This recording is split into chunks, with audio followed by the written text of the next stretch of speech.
ഒരെണ്ണം ടെക്സ്റ്റ് ബുക്കിൽ ഒരെണ്ണം ടീച്ചർ പറഞ്ഞ മൈ സ്കൂളാണ് അല്ലേ? എന്റെ സ്കൂളാണ് ഒരെണ്ണം ഉള്ളത്.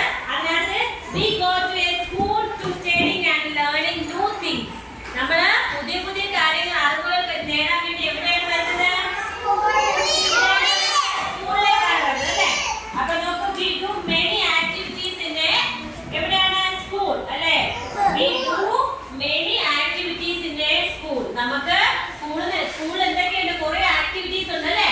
അപ്പൊ നമ്മുടെ പാഠത്തിനകത്തുള്ള കുറെ ആക്ടിവിറ്റീസ് ഉണ്ട്. ഇവിടെ നമ്മൾ എന്താണ് നമ്മുടെ ആക്ടിവിറ്റീസ്? നമ്മൾ ഇന്ന് കഴിഞ്ഞ ദിവസം കുട നിർമ്മിച്ചില്ലേ? കുട ക്രാഫ്റ്റ് ഒക്കെ ചെയ്തില്ലേ? അതൊരു ആക്ടിവിറ്റിയാണ്.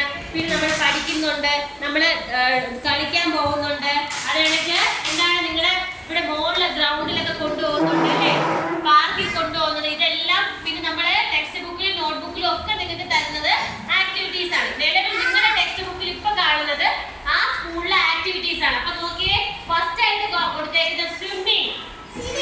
എന്താണ് നീന്തൽ അല്ലേ? അത് ആ സ്കൂളിലെ ഒരു ആക്ടിവിറ്റീസ് ആണ്. പിന്നെ അടുത്തത് സെക്കൻഡ് കൊടുത്തേക്കുന്നത് എന്താണ്? ക്രാഫ്റ്റ്.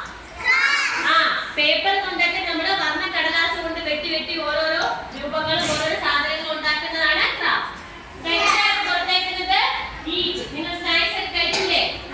അത് കഴിഞ്ഞ് തേർഡ് കൊടുത്തേക്കുന്നത് എന്താണ്? ഡാൻസിങ്. നിങ്ങൾ ഇവിടുന്ന് സ്മാർട്ട് ക്ലാസ് കൊണ്ടുപോകുമ്പോൾ ഡാൻസിങ് ഒക്കെ ഉണ്ടല്ലേ? നമ്മൾ കാണുന്നു, കാർട്ടൂൺ കാണുന്നു, TV കാണുന്നു, പിന്നെ അതിനോടൊപ്പം നമ്മൾ ഡാൻസ് കളിക്കുന്നു അല്ലേ? പാട്ടിന് നമ്മൾ ഡാൻസ് കളിക്കുന്നു, ആക്ഷൻ സോങ് ചെയ്യുന്നു. ഇതൊക്കെയാണ് ആക്ടിവിറ്റീസ്. അടുത്ത് നോക്കുക, പാർക്കില് അവിടെ കുട്ടികൾ ഊഞ്ഞാലാടുന്നുണ്ടോ? ടെക്സ്റ്റ് ബുക്കില് നമുക്ക് ഇവിടെ പാർക്ക് ഉണ്ട് അല്ലേ? അവിടെ സ്ലൈഡർ ഉണ്ട്, നമ്മൾ അവിടെ പോയി കളിക്കുന്നു അല്ലേ? അടുത്ത് നോക്കുക, തൊട്ടടുത്ത് പേൾസ് കൊണ്ടുള്ള വർക്കാണ് കൊടുത്തേക്കുന്നത്. അടുത്തത് പേൾസ് കൊണ്ടുള്ള ഒരു വർക്ക് കൊടുത്തിട്ടുണ്ട്.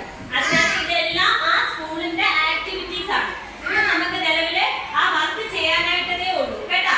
നിങ്ങൾ ഏതൊക്കെ ആക്ടിവിറ്റീസിനകത്ത് ചെയ്യുന്നുണ്ട് എന്നുള്ളത് നിങ്ങൾ ടിക്ക് ചെയ്ത് പോവാം. ഇപ്പൊ അല്ല, അത് ഹോംവർക്ക് ആണ്. ഇനി നമുക്ക് ഇത് പറഞ്ഞു സ്കൂളിനെ കുറിച്ച് ടീച്ചർ ആദ്യത്തെ ദിവസം തന്നെ കുറെ കാര്യങ്ങൾ പറഞ്ഞിട്ടുണ്ട് അല്ലേ? ഫസ്റ്റ് ദിവസം നമ്മൾ നമ്മുടെ സ്കൂളിനെ കുറിച്ച് പഠിച്ചപ്പോൾ തന്നെ ടീച്ചർ പറഞ്ഞിട്ടുണ്ട്.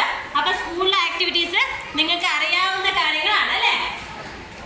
ഇനി അടുത്തത് നോക്കിക്കോ, നമ്മൾ ഇനി വേറെ പുതുതായിട്ട് പഠിക്കുന്നത് വൈൽഡ് ആനിമൽസ് ആണ്. എന്താണ് വൈൽഡ് ആനിമൽസ്? വൈൽഡ് ആനിമൽസ് എന്ന് വെച്ചാൽ എന്താണ്?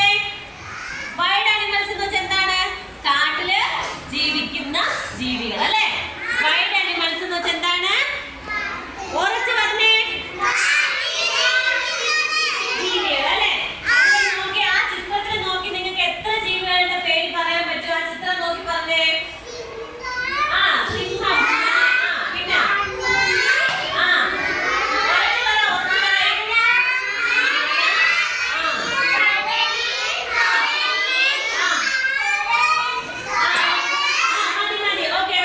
സിംഹമുണ്ട്, പിന്നെന്താണ്? കടുവയുണ്ട്, ആനയുണ്ട്, കരടിയുണ്ട്, പിന്നെന്താണ്? കുരങ്ങനുണ്ട്, ജിറാഫ് ഉണ്ട്, പിന്നെ മാനുണ്ട്, കങ്കാരുണ്ട്. ഇതൊക്കെ എന്താണ്? ഇതിനകത്ത് കൊടുത്തേക്കുന്ന വൈൽഡ് ആനിമൽസ് ആണ് അല്ലെ? നമ്മുടെ ടെക്സ്റ്റ് ബുക്കിനകത്ത് കൊടുത്തേക്കുന്ന വൈൽഡ് ആനിമൽസ് ആണ്. ഇനി നോക്കേ, ഇതിന്റെ നമ്മുടെ മലയാളം പേരാണ് നമ്മൾ പറഞ്ഞത്. ഇവർക്ക് എല്ലാവർക്കും ഇംഗ്ലീഷിൽ എന്തൊക്കെ പേരുകൾ പറയുമെന്നാണ് ടെക്സ്റ്റ് ബുക്കിനകത്ത് കൊടുത്തേക്കുന്നത്. ഫസ്റ്റ് സിംഹത്തിന് നമ്മൾ എന്ത് പറയും? ലയൺ. ഈ സിംഹത്തിന് വേറൊരു പ്രത്യേകത ഉണ്ട്. എന്താണ്? കിങ് ഓഫ് ഫോറസ്റ്റ് അല്ലേ? നമ്മുടെ ഫോറസ്റ്റിലെ രാജാവ് ആരാണ്? ലയൺ ആണല്ലേ? രാജാവ് ആരാണ്? ലയൺ. ഇനി അടുത്ത് നോക്കിയേ, ടൈഗർ. അത് കഴിഞ്ഞിട്ട് എലിഫന്റ്.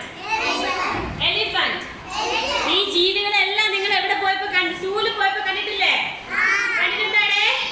ഇനി എലിഫന്റിനെ നമ്മൾ മിക്കവാറും എപ്പോഴും കാണും. ആന എപ്പോഴും കാണൂലേ?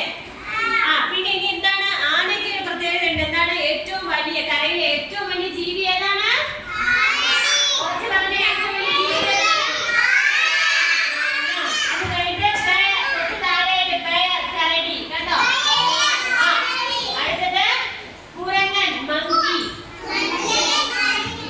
അടുത്തത് നോക്കിയേ, വേറെ നമ്മുടെ സീബ്ര. അത് കഴിഞ്ഞിട്ട് ജിറാഫ്, സ്നേക്, പാമ്പ് അല്ലേ?